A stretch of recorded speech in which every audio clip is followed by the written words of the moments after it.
Hey, what's going on everybody? Commander Crane here, and we are back with another Pioneer deck tech, and today we're going to be talking about Voja, Elf, Wolf, Aggro in Pioneer. This is our very first video featuring cards from the Murders at Karlov Manor, and honestly, I think this might be my favorite deck of the bunch that I have built. Kind of like a little mini-series that we're doing just because, again, there's a ton of new cards coming out from Murders at Karlov Manor, and I wanted to build some decks that would feature some of those brand new cards. So, as always, before we hop into the video, let me know in the comment section below once the video's over. Let me know what you think about the deck. Is there any card that I definitely should have included that I forgot to? And as always, if you have any suggestions for upcoming videos, just let me know in the comment section below. So, okay, Voja. Let's go ahead and take a look at what Voja is for those who haven't really been keeping up with spoilers very much. So, okay, Voja, Jaws of the Conclave. It's a 5/5 for 2 red, green, white. Legendary Wolf, Vigilance Trample with Ward 3. When it attacks, put X +1/+1 counters on each creature you control, or X is the number of elves you control. Draw a card for each wolf you control. So definitely very unique. I think kind of the idea is it's usually with Tollsmear, which is an elf, and then obviously Volha's a wolf. I'm pretty sure that's kind of the story behind it. But what's really cool is Voja is Naya, which in the past it's just been green-white. So definitely pretty cool there. But a definitely strong ability, solid stats overall. I mean, Vigilance Trample in Ward 3 is really, really solid. So, obviously, unsurprisingly, we're playing an Elf-Wolf aggro deck, which obviously is a little unique. So, let's go and hop into here. Let's take a look at what we're playing. We're playing 4 Land Werewolves and 4 Elvish Mystics, obviously. So, one thing I really, really like about Land Werewolves and Elvish Mystic in this deck is obviously they're the mana producers. We're trying to cheat on our mana a little bit. But what's really, really cool is they actually have relevance in the late game, which is sweet. All of our creatures get bigger the more elves that we have, which is really, really sweet. So, you know, late game normally it's like, oh great, another elf. And where, yes, there's, you know, generally some better draws late game. At least our creatures get bigger when Voja attacks, which is pretty sweet. So definitely very excited about the Land Werewolves and the Elvish Mystics. We're also playing 4 Ranger class. I've always been a huge fan of Ranger class. The card's extremely efficient. 2 mana, enchantment class. When it enters, make a 2/2 wolf. Then we can make it level 2. Whenever you attack, put a +1/+1 counter on target attacking creature. And then level 3, 3 and a green, we can look at the top card of our library at any time and cast creature spells from the top, which is extremely, extremely efficient. I'm a huge fan of Ranger class. I actually play it normally in my regular Wolf Werewolf deck because it's that good. Next slide here, a couple of our 3 drops as well as our main removal spell. So we're playing 4 Werefox Bodyguard. It's an Elf Fox Knight, which is pretty sweet. Obviously, elf typing matters a ton, obviously, in the deck. It's essentially a better Barukathar. 2/2 for 3 with Flash. When it enters the battlefield, exile up to 1 other target non-Fox creature until Werefox Bodyguard leaves the battlefield. And then for 1 and a white, sacrifice it, you gain 2 life. So, obviously, mostly just better Barukathar because it has Flash, which is sweet. It targets a non-Fox, so be careful if there's like a changeling or something like that. But other than that, you're going to be able to exile pretty much anything with this card. It's extremely good. Spoiler alert, that's really the only elves we're playing. We're only playing the Mana Dorks and Werefox Bodyguard, which is perfectly okay. It doesn't even really matter. But those are the best elves that I decided to feature in the deck. We're also playing 4 Cemetery Prowlers. So there's definitely a few 3-drop wolves I considered for this deck, and this one I thought was the best one to play in the current metagame. 4 for 3 with Vigilance. When it enters the battlefield or attacks, exile a card from a graveyard. And then spells you cast cost 1 less to cast for each card type they share with cards exiled with Cemetery Prowler. The card is very, very efficient. Any deck that's playing, a graveyard deck pretty much, or, a graveyard strategy, this card is just going to beat up on them. And then obviously it can help make our spells cost less. We exile a creature, all of a sudden, boom, our Werefox Bodyguard is just white, which is sweet. Oh, we exiled their Play with Fire. Our Get Lost here is only 1 white, which is pretty sweet. So definitely a big fan of Cemetery Prowler. Then we're also playing 4 Get Lost. It's a fantastic removal spell, newly printed in Lost Caverns of Ixalan. The card's extremely efficient. Really not enough things I could really say about Get Lost. The card is just extremely, extremely good. So definitely a huge fan of that.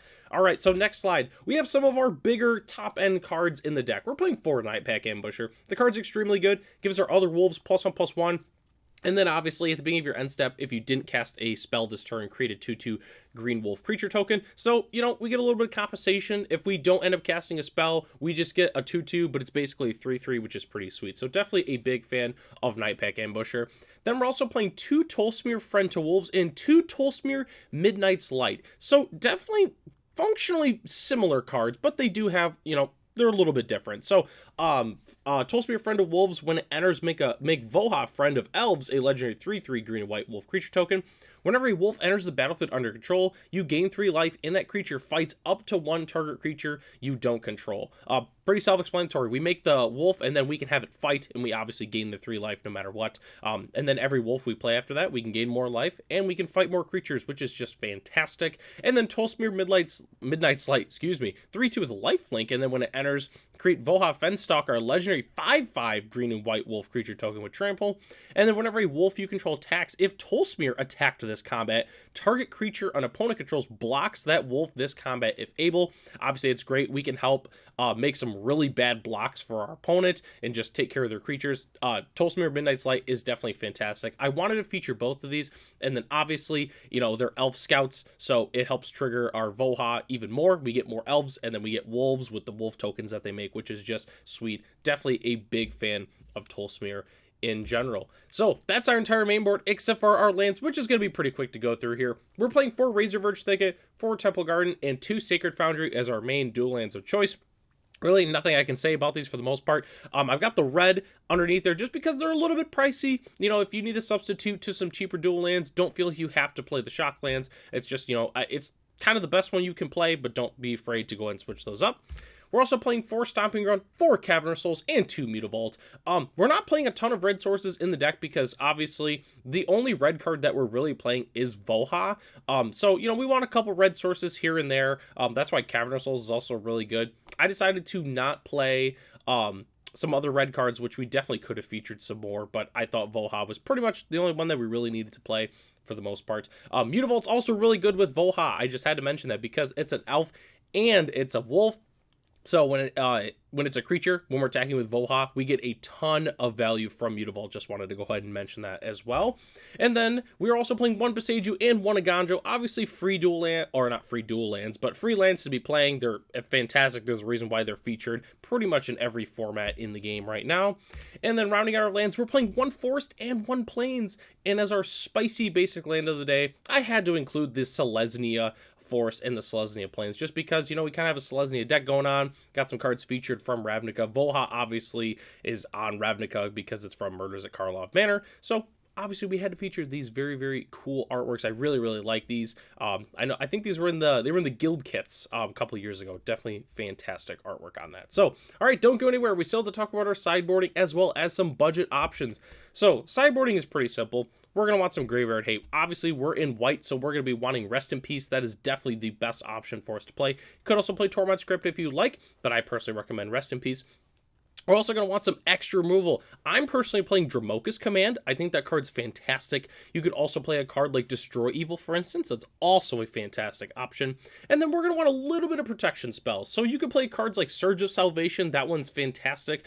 You could also play a card like not Reinforcements, Heroic Intervention. That card is also fantastic. Another Commander All-Star for sure. But that's what I would personally recommend playing. You could also play a card like Tameo Safekeeping, for instance, or Tyvar Stand. Those are both fantastic options.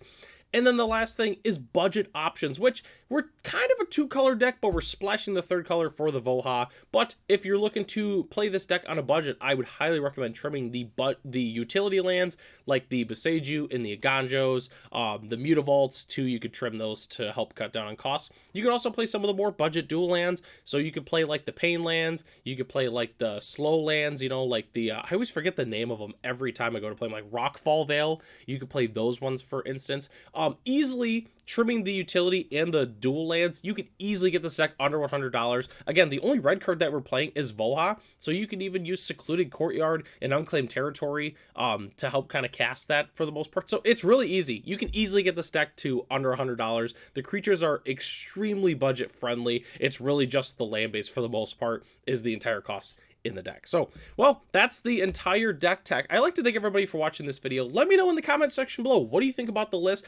I'm definitely going to be building this once Murders at Karlov Manor finally comes out here and I can get my hands on some Voja Jaws of the Conclave.